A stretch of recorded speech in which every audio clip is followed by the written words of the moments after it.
12वीं के बाद कैसे आईएएस, आईपीएस, आईआरएस, आईएफएस या अन्य सरकारी नौकरी प्राप्त करें। आज हम इस वीडियो में बात करने वाले हैं मित्रों कि जब बच्चा पढ़ाई करता है तो वो चाहता है कि एक स्टेबिलिटी वाली नौकरी उसको मिल जाए, जिसको हमारे यहाँ पर सरकारी नौकरी की दृष्टि से भी देखा जाता है। तो आज हम इस वीडियो में बात करने वाले हैं कि 12वीं के बाद बच्चा क्या कर सकता है और कैसे सरकारी नौकरी ले सकता है, या ग्रेजुएशन उसने कर लिया है 12वीं के बाद और वो चाहता है सिविल सर्विसेज में जाना या अन्य सरकारी संस्थाओं में जाना जो उच्च पद पर जाते हैं, जिनको आईएएस, आईपीएस, आईआरएस, आईएफएस इनके नाम से जाना जाता है, या एजुकेशन के सेक्टर में भी बहुत सारे ऐसे जैसे पीएचडी है, नेट क्वालिफाई करना है, इन सब चीज़ों को कैसे प्राप्त करे और ऐसे कौन से ग्रह हैं एस्ट्रोलॉजी के अनुसार जो उसको सपोर्ट करेंगे, जो उसको लाभ दिलवा सकते हैं कि वो इन नौकरियों को या इनसे संबंधित कोई भी सरकारी नौकरी वो लेना चाहता है तो आसानी से कैसे प्राप्त कर सकता है। वीडियो को अंत तक देखेंगे तो जिन ग्रहों का प्रभाव रहता है इन नौकरियों पर, उनके लिए मैं कुछ उपाय बताने वाला हूं जिनको करने से निश्चित रूप से लाभ मिलता है। राधे राधे मित्रों, स्वागत है एस्ट्रो आश्रम पर। बात कर रहे हैं आज हम ऐसे विषय को लेकर जो समाज में आज एक गंभीर विषय भी है और बहुत सारा यूथ यानी युवा हमारा उसके पीछे दौड़ रहा है। लेकिन बहुत सारे लोग ऐसे हैं कि देखिए, आपको ये समझना पड़ेगा कि नौकरी मिलना बड़ा आसान है, लेकिन स्थायित्व वाली नौकरी मिलना थोड़ा मुश्किल है, क्योंकि उसके लिए कंपटीशन भी बहुत ज़्यादा है, जिसको सरकारी नौकरी बोलते हैं। तो आपको ये ध्यान रखना पड़ेगा, किसी भी चीज़ को साधारण रखने के लिए बहुत ज़्यादा मेहनत करने की जरूरत नहीं है, आवश्यकता नहीं है। लेकिन यदि आप असाधारण दिखना चाहते हैं, असाधारण कोई चीज़ चाहते हैं, तो उसके लिए आपको मेहनत भी ज़्यादा करनी पड़ेगी और आपको हर पॉइंट पर उस पर काम करना पड़ेगा।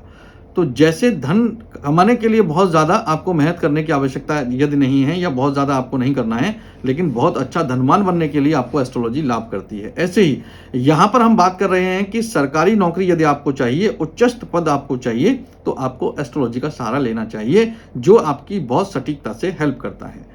बात कर रहे हैं कि आपको सरकारी नौकरी भी चाहिए, उच्चस्थ पद भी चाहिए, तो कौन से ग्रह काम करते हैं। इस विषय पर बात करें तो 3 ऐसे ग्रह हैं जिनकी वजह से सरकारी नौकरी आपको मिलती है।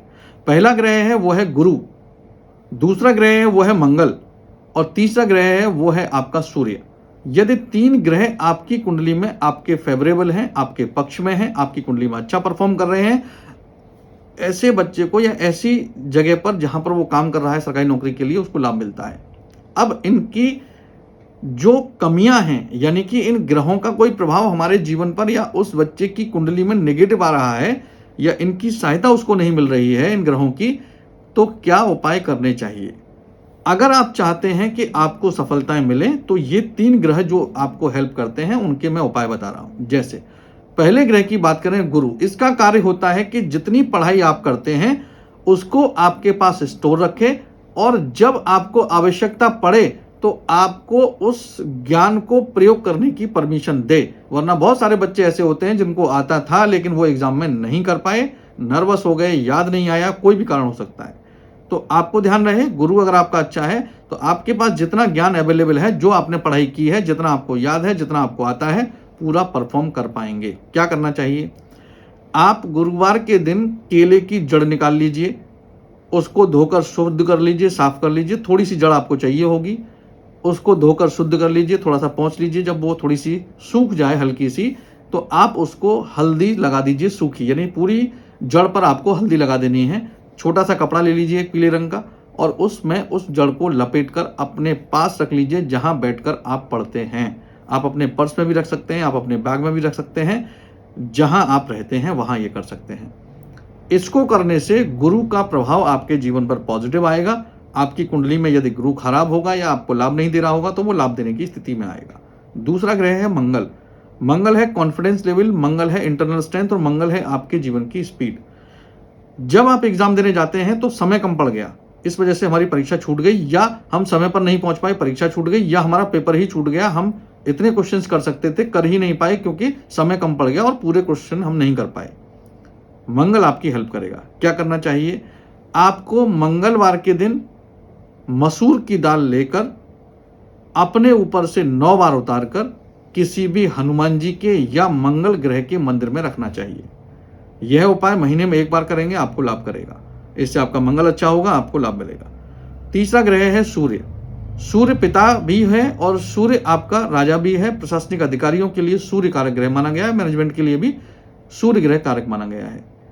अपने पिता की फोटो अपने साथ रखें यदि आप घर से बाहर रहते हैं तो। दूसरा, अगर आप घर में रहते हैं तो भी पिता के दर्शन अवश्य करें, उनका आशीर्वाद बीच बीच में प्राप्त करते रहें किसी न किसी बहाने से। पिता को कुछ भी लाकर गिफ्ट दें, बाहर रहते हैं तो भी, घर में रहते हैं तो भी।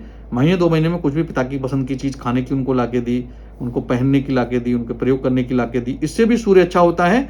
और दूसरा, अपने घर जहां आप रहते हैं या जिस रूम पर आप रहते हैं उसके ईस्ट में यानी कि पूर्व दिशा में आप एक छोटा सा तांबे का सूर्य ले लीजिए और उसको लगा दीजिए ईस्ट में, यानी कि अपने घर के पूर्व में, यानी अपने कमरे के पूर्व में या अपने घर के पूर्व में। आप देखेंगे सूर्य का प्रभाव आपको मिलेगा। छोटे छोटे से उपाय इन 3 ग्रहों के करिए, जो नौकरी आप चाहते हैं मनपसंद की वो आपको निश्चित रूप से मिलेगी। वीडियो कैसा लगा कमेंट सेक्शन में राधे राधे लिखें। आप हमें लाइक करें, फॉलो करें, सब्सक्राइब करें और इस वीडियो को शेयर करना ना भूलें। राधे राधे।